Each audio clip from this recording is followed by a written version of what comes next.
Welcome back to the deep dive. It's awesome to have you with us again. You know you've given us some really thought-provoking stuff to dig into. So many great sources, articles, personal notes, research, all circling around these ideas of purpose and passion. Yeah, and what we're going to do in this deep dive is, well, go beyond just skimming the surface. Right. We want to help you pull out the really crucial insights, the stuff that can actually help you integrate these ideas, purpose and passion into your life in a way that's clear, actionable, something you can work with. I love it. So this isn't just some theoretical discussion. This is about getting practical, actually using this information to build a life that feels, I don't know, more meaningful, more vibrant. Exactly. Yeah. Life that feels aligned. Okay, so let's just jump right in.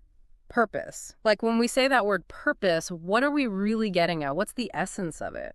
Well, from what you've shared, purpose is like the fundamental driving force behind what we do.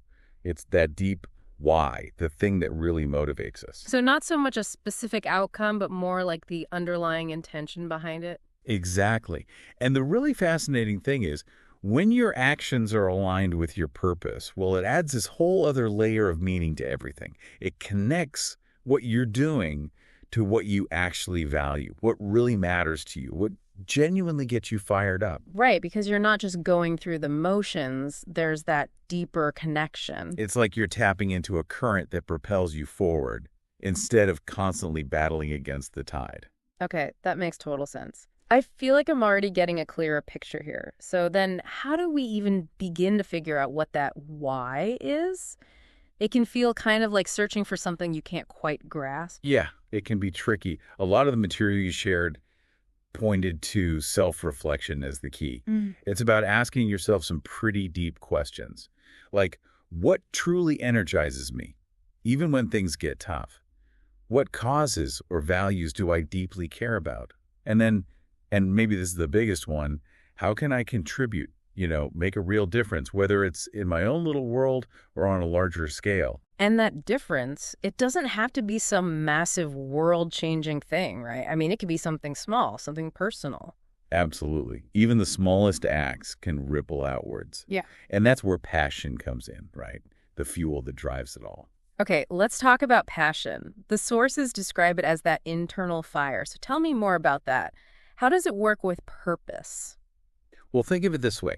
Purpose is the map, and passion is what gets the engine running. I like that analogy. So purpose points you in the right direction, but passion is what actually makes the trip enjoyable. Exactly. It's what takes effort and turns it into excitement. It makes hard work feel, well, not so hard, because you're genuinely loving the process. And without that passionate engagement, like you said, pursuing your purpose could feel like a real drag. So how do we find that spark, that thing that truly lights us up? It goes back to self-awareness.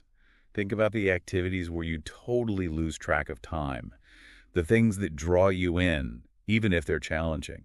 That's where passion often lives, in those moments of deep engagement where effort feels almost effortless. Right, like when you're so absorbed in something that hours just vanish.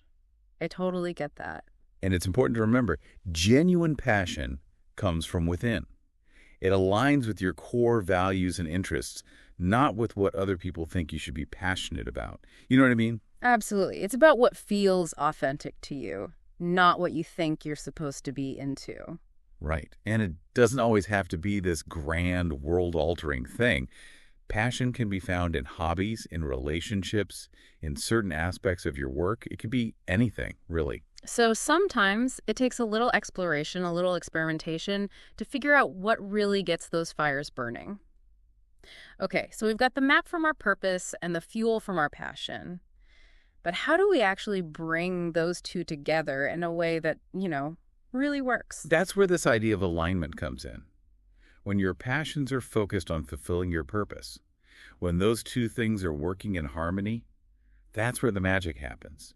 Your actions become intentional, and it all leads towards something that truly matters to you.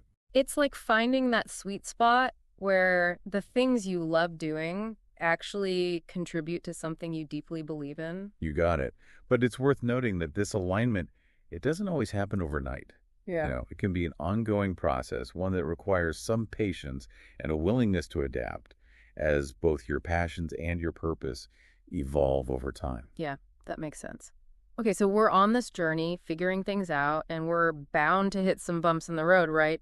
Doubt, fear, those kinds of things. How do we deal with those? Oh, those are totally normal parts of the process. Doubts, fears, they're going to pop up. Fear of failure, worrying about what other people think, feeling like you're not good enough, those are all super common. But it's important not to let them stop you. Easier said than done, though, right? So how do we prevent those feelings from paralyzing us? One thing that came up a lot in your sources was the power of perspective. Yeah. Actively reframing your thoughts.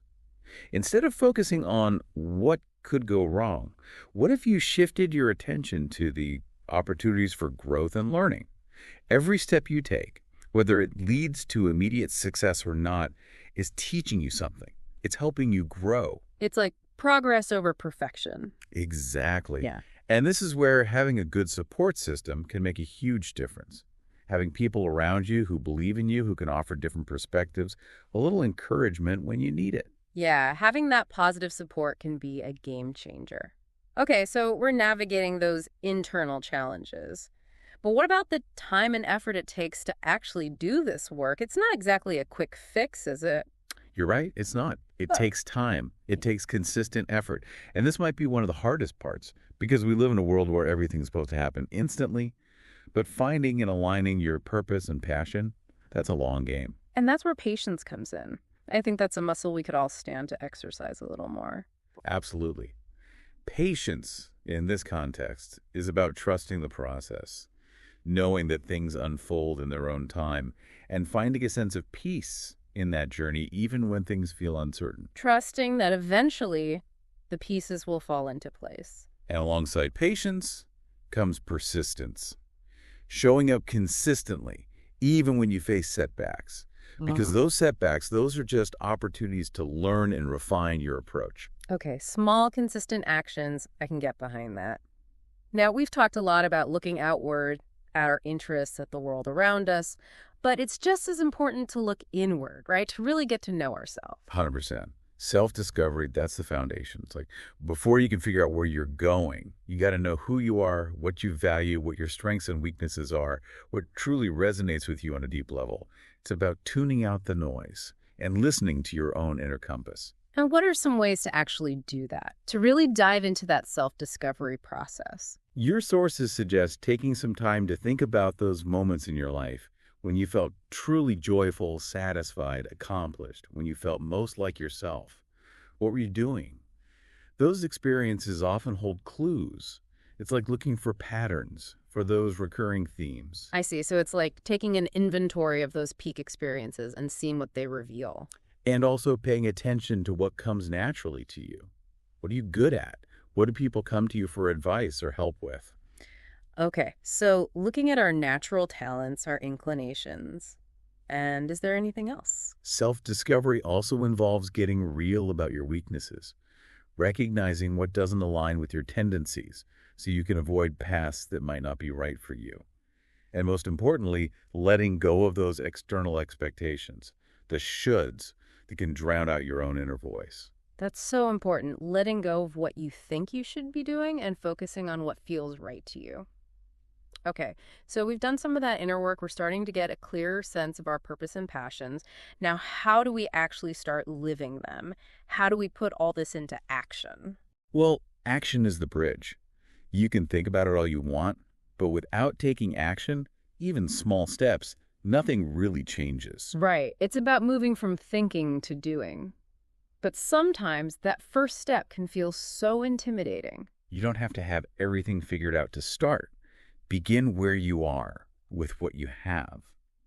Even those small, seemingly insignificant actions, they can create momentum and lead to more clarity. So it's about overcoming that inertia and just starting, even if it's messy, even if it's imperfect. Yes, don't let perfection be the enemy of progress. And, those setbacks, the things that don't go as planned, they're not failures. They're feedback. Each action, regardless of the outcome, gives you valuable information. That's a great way to look at it. Okay, we're taking action, we're moving forward, but life happens, right? Things change. How do we roll with those punches and stay on track? Being adaptable and embracing change, that's key. The path toward purpose and passion, it rarely goes in a straight line. You're going to hit detours, and that's okay. Sometimes you might even need to reevaluate your direction entirely. So being flexible, being open to adjusting our course, that's just as important as having a clear vision. Exactly. And, as you grow and evolve, your understanding of your purpose might deepen, your passions might shift.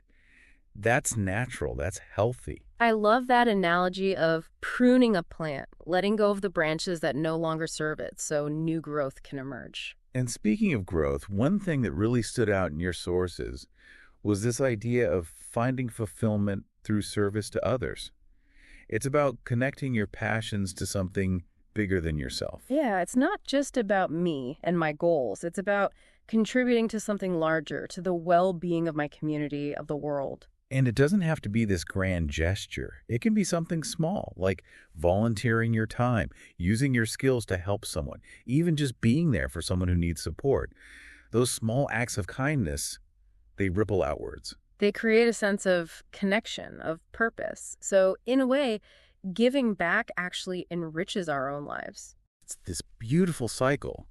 Now, it's easy to get caught up in striving for some end goal. But the sources also talk about the importance of appreciating the journey itself, right? Celebrating the progress, not just the destination. Yes, celebrating the wins along the way, big or small. They actually caution against getting trapped in perfectionism because that can really hold you back. Growth comes from embracing the challenges, learning from the mistakes. It's the continuous pursuit fueled by passion that brings true fulfillment, not just reaching some imaginary finish line. Right. It's about recognizing our own resilience, our effort, and appreciating how far we've come. Now, we all face setbacks. That's just part of life. But how do we develop that ability to bounce back, that resilience? The sources describe resilience as this incredible capacity to recover from difficulties, to learn from them, and to keep moving forward. It's not about avoiding challenges, but about facing them head on, accepting them as part of the process. So it's about cultivating that inner strength that allows us to get back up when we get knocked down. And a lot of that comes from having a positive mindset, seeing obstacles as opportunities for growth, and staying connected to your why, to that core purpose that drives you. And speaking of staying positive, the sources also highlight the power of gratitude. How does that fit into this whole equation? Gratitude is so powerful. It shifts your focus from what you're lacking to what you have. It helps you see the abundance in your life, even when things are tough. So it helps us stay grounded and maintain a more optimistic outlook. Exactly. And you know what? Cultivating gratitude can actually fuel your passion. It can motivate you to keep taking action, and it fosters that positive attitude that helps you along the way. I love that. Now, one thing I think a lot of people struggle with is feeling like they're not where they should be, especially when they compare themselves to others. The sources talk about the importance of trusting the timing of our own individual journey. That's huge. Yeah. It's so easy to fall into the comparison trap, especially in today's world, where we're constantly bombarded with everyone else's highlight reel. But the reality is, everyone's journey is different. There's no universal timeline for this kind of growth. So it's about focusing on our own progress, not someone else's. Right. It's about trusting that your own unique experiences, even the challenges, are leading you exactly where you're meant to be. Trusting the process. I know it can be tough, but it's so important. And finally, one theme that comes up again and again in your sources is the role of self-belief. Self-belief is like the foundation. It's what allows you to build your dreams, to actually let your purpose unfold. It's about having confidence in your own ability to learn, to grow, to overcome challenges. So it's not about having all the answers right now, but about believing that we have the capacity to find them, to figure things out. Exactly. And remember, you've already overcome so much. You've already achieved incredible things. Draw strength from those experiences. Trust yourself. It all comes down to that, doesn't it? That belief in ourselves. Yeah. Well, this has been an incredibly insightful deep dive into these concepts of purpose and passion. It's clear that this is an ongoing journey, one that's deeply personal. Absolutely. It's about connecting with your inner guidance, trusting the process, and remembering that your journey is unique and valuable. So don't get caught up comparing yourself to others. Embrace your own story. Every experience, the highs, the lows, the unexpected twists and turns, they all contribute to who you are and the purpose you're uncovering. So on that note, I want you to consider this. How do the choices you make each day, even the small ones, move you closer to or further away from the insights we've explored today? What's one tiny action you could take right now, today, to get a little bit closer to that alignment? Thanks for joining us for this deep dive. We'll see you next time.